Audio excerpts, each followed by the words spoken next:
Hello students, welcome to my channel biology rise. I am class 12 biology, जिसका कि chapter 3 human reproduction के part number 13 में fertilisation and implantation को detail में पढ़ेंगे। तो चलिए स्टार्ट करते हैं।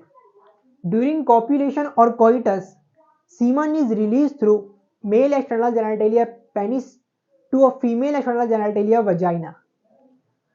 कॉपुलेशन और कोइटस के टाइम पर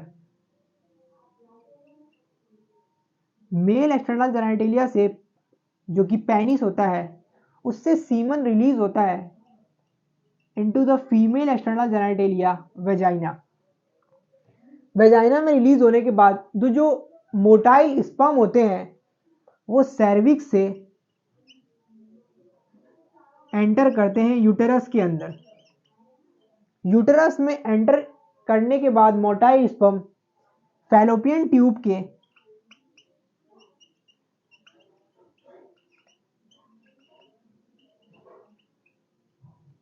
एम्पली रीजन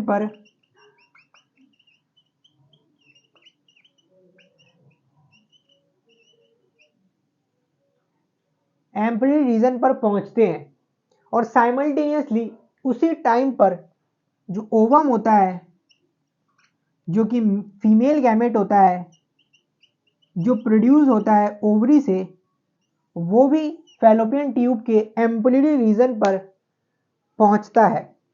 ये जो ट्रांसफर है ये ज़रूरी है कि एक ही टाइम पर हो, जिससे कि फर्टिलाइजेशन हो पाए, क्योंकि फर्टिलाइजेशन जब ही हो सकता है जब ये दोनों ही ओवम, जो कि फीमेल गैमेट है, और मेल गैमेट जो कि है स्पर्म, वो एक साथ simultaneously ampulla region, fallopian tube के एम्पली रीजन पर पहुंचे। यही वो रीजन है that all copulation not all copulation lead to fertilisation and pregnancy. यही वो मेन रीजन है जिससे कि हर कॉपुलेशन से फर्टिलाइजेशन या प्रेगनेंसी नहीं होती है। अब ये जो फ्यूजन होता है ओवम, जो कि फीमेल गैमेट होता है, और मेल गैमेट जो कि स्पर्म होता है, इस फ्यूजन को ही हम फर्टिलाइजेशन बोलते हैं। ड्यूरिंग फर्टिलाइजेशन के टाइम पर जो स्पर्म होता है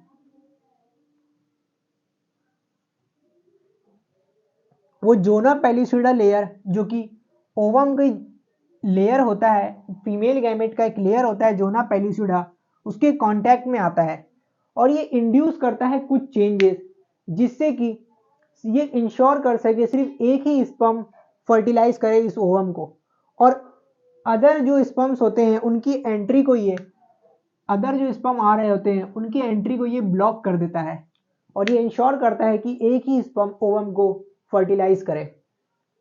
जो एक्रोसोम प्रेजेंट होता है,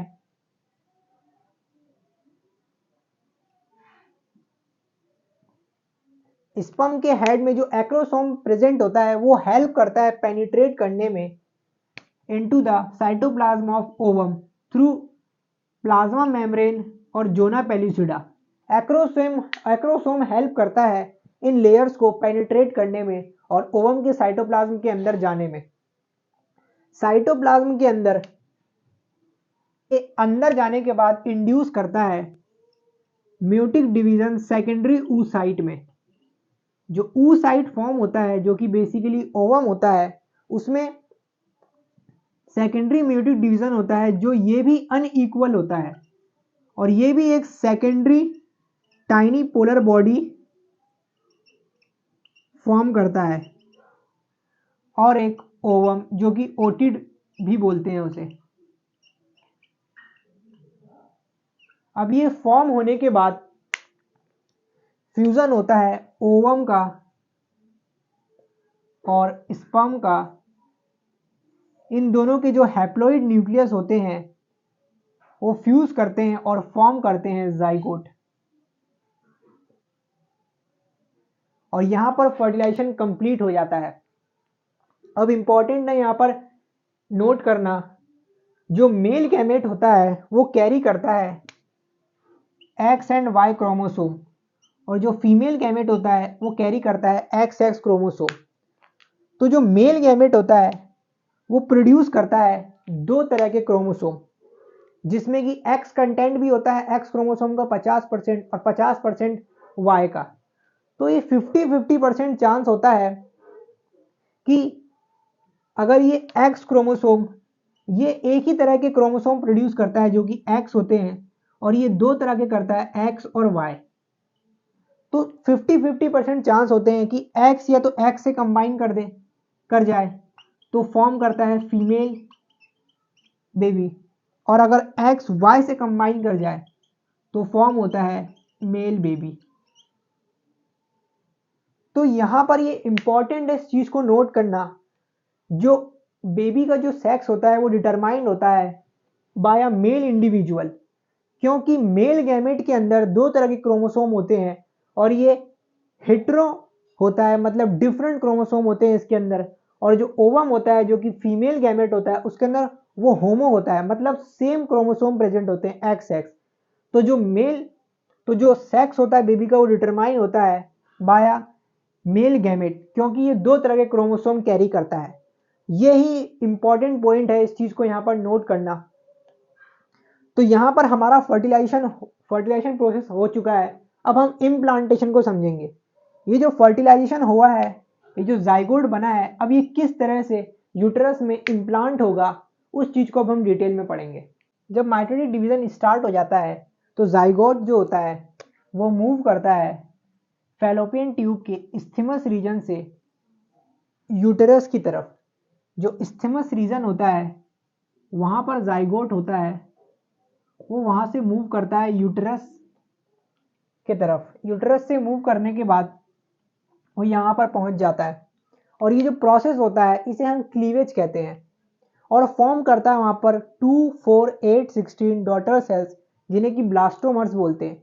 बेसिकली ये माइटोटिकली डिवाइड करता है जाइगोट, और हम जानते हैं कुछ चीज़ अगर माइटोटिकली डिवाइड करता है तो एक्सपोनेंशियली नंबर बढ़ाता जाता है, 1 से 2, 2 से 4, 4 से 8,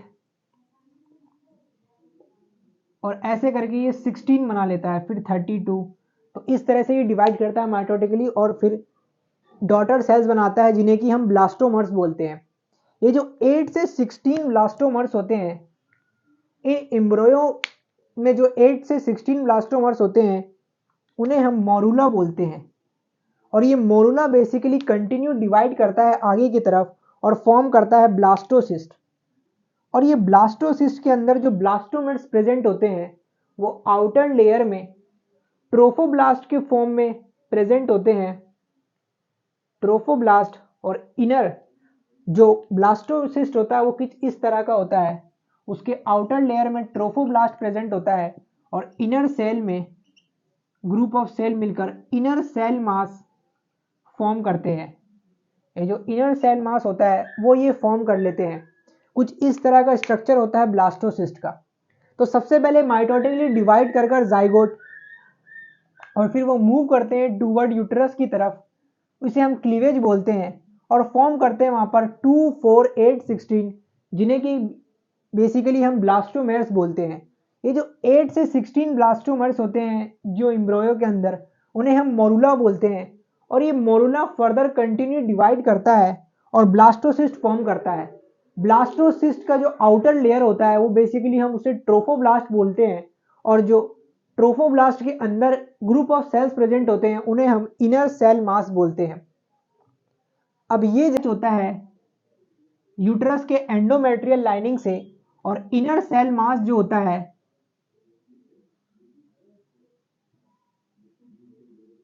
वो कन्वर्ट हो जाता है एम्ब्रियो में। और जब ये अटैचमेंट हो जाता है, इस अटैचमेंट हो जाने के बाद जो यूटेरस की कैविटी होती है, फिर ये जो ब्लास्टोसिस्ट होता है ये फर्दर मूव करता है और यूटेराइन कैविटी पे अटैच हो जाता है, जो कि एंडोमेट्रियम लाइनिंग होती है। इनर लाइनिंग को हम एंडोमेट्रियम लाइनिंग बोलते हैं, और ये फिर एंडोमेट्रियम लाइनिंग जो होती है ये इस ब्लास्टोसिस्ट को पूरा कवर कर लेती है, और इनर सेल मास एम्ब्रियो में डेवलप हो जाता है। ये जो इनर सेल मास जो ब्लास्टोसिस्ट जब इम्बेडेड हो जाता है यूटेराइन के एंडोमेट्रियम लाइनिंग में, इसे ही हम इम्प्लांटेशन बोलते हैं, और इसके बाद and it leads to pregnancy. तो ये था हमारा लेक्चर फर्टिलाइजेशन एंड इम्प्लांटेशन में। अब हम नेक्स्ट लेक्चर में प्रेगनेंसी और एम्ब्रॉयनिक डेवलपमेंट को डिटेल में पढ़ेंगे। तो अगर आपको मेरा लेक्चर पसंद आया तो लाइक करें और सब्सक्राइब करें और प्रेस करें बेल आइकन, जिससे कि आपको मेरे नेक्स्ट लेक्चर का नोटिफिकेशन मिल सके। Thank you.